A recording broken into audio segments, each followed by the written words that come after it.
during the live streams to provide those who missed the streams with, pre-recorded content. We've been having a lot of fun on those streams, so if you happen to, not be tuning into those streams, if you can, I highly recommend doing so. It's a more interactive experience than just watching the videos. Now, having said that, I wanted to cover this for you guys right away to get this video out for you guys as quickly as possible, because we got a bit of breaking news earlier today. I kind of posted about it in my community tab when I found out about it, but having said that, this is something that by the time you guys watch this video, it's been circulating around the community already for a while now, and that is the big news that EDP445, who was recently exposed without a shadow of a doubt, even going as far as to admitting to it, basically being a pedophile who tried to meet a 13-year-old girl for sex. If you don't know what I'm talking about here, we're going to direct our attention to EDP445's Social Blade. This shows that, prior to the channel getting terminated, he had 2.01 million subscribers. At the current subscriber loss rate, he was probably going to dip under 2 million.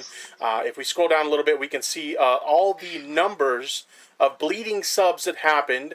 Yesterday, Monday, was the first time he heard of that, and this situation would be one of them. We know for a fact that this guy is a predator who was using his platform to prey on children. It's without a shadow of a doubt, like I said before, he actually... Good, I'm glad he got terminated off the platform, dumb bastard.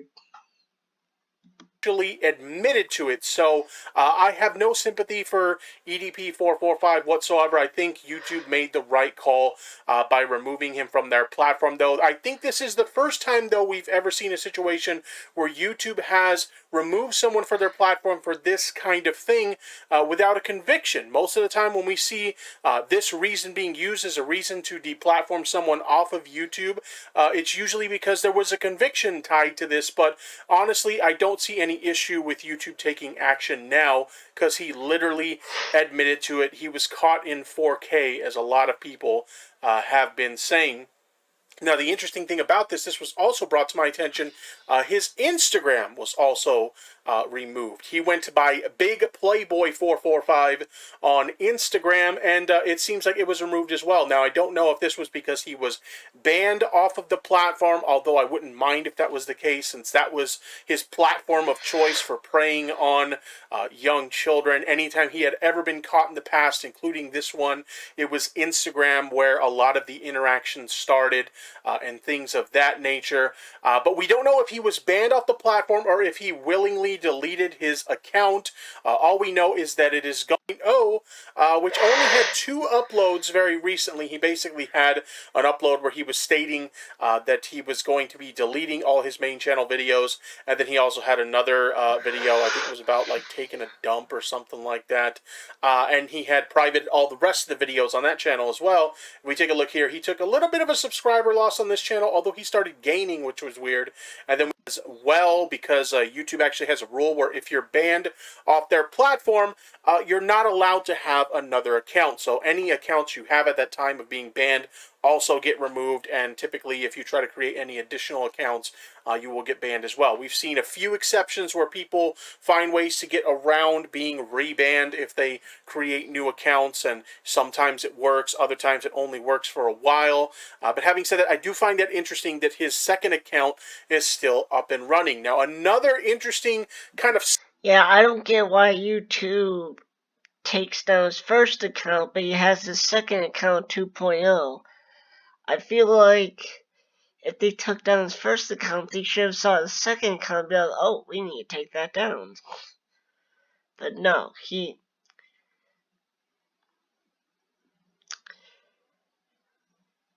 they're not doing their jobs. Idiots. Side note to this situation is the Chet Goldstein channel. Some of you guys may remember this is the channel that the sting operation against EDP was uploaded to by the Predator Poachers group, as well as CC Unit, who collaborated with them. This channel has been banned as well. If we take a right click here and we go to this one, we can see that this one was also terminated off of YouTube. So they're gone as well. And I have to be honest, this one doesn't surprise me because technically they were ban evading. They've had another account that was very recently, early in April, was banned called Predator Poachers. This one had like 55 uploads. It had 145K subscribers. And earlier this month, April 8th of 2021, this account was banned as well. And if we take a look at this, we can right-click and we can go to the channel. It says this account was terminated due to multiple severe violations of YouTube's policies prohibiting content designed to harass, bully, or threaten. And I'm also hearing from sources who were close to these individuals that this wasn't even their first channel to get banned. Apparently, they had others. So just to kind of comment on the situation and kind of wrap these things up, in regards to EDP, I have no sympathy for the dude. The guy is a literal creep. You guys know I'm very cautious when reporting on these kind of stories and make it clear that, you know, they're allegations and stuff like that, because unfortunately we've seen time and time again where somebody will be falsely accused of something and then, you know, everybody calls them a predator or a pedophile and stuff like that, and then you later find out that wasn't true.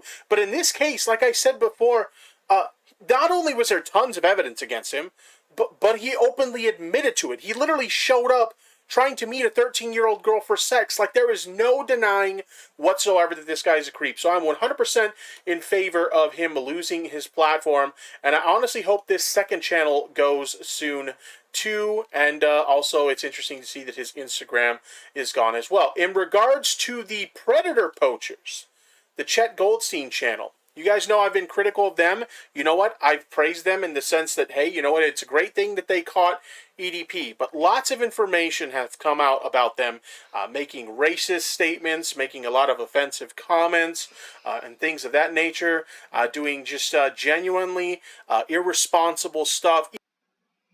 Even going as far as in their past using actual children as decoys for a lot of their sting operations, which I view as child endangerment. And let's not forget the fact that there were some predators that they would offer ultimatums to, where if you do this thing where we box you or you put on this like stupid shirt or something like that, we won't call the cops. Not only is that like really dumb to do, but you're also allowing a predator to escape. Like, there were so many things that were wrong with the way these guys handled their operations, based on a lot of the immature jokes that they would make and stuff like that, and based on like some of the things they did that literally put the lives of children in danger, or basically gave fat bait to predators.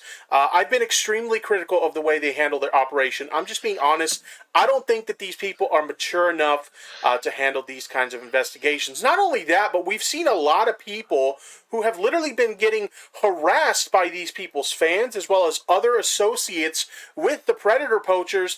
I even know of at least one situation where someone on my social media who was commenting on these situations got harassed by a Predator Poacher from another chapter of the Predator Poachers, and they were a child. These are people who talk about protecting children, harassing a child. At least one case that I know of.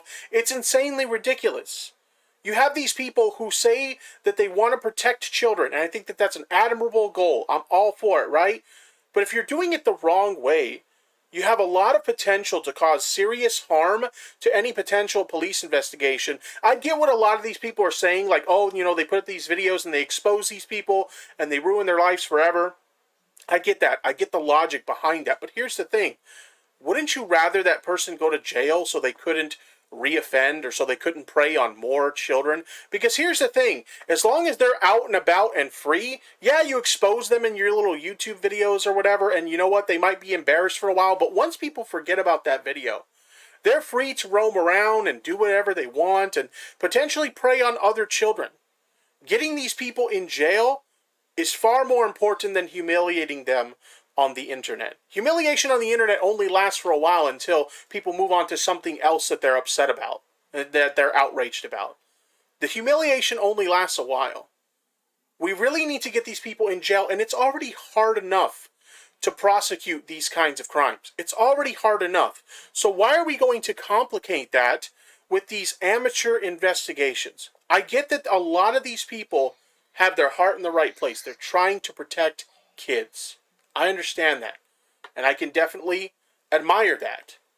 But when you have unprofessional individuals like this doing these sloppy operations, and literally in their previous stings, putting children in danger, using them as decoys. Previously reported on the police investigating him.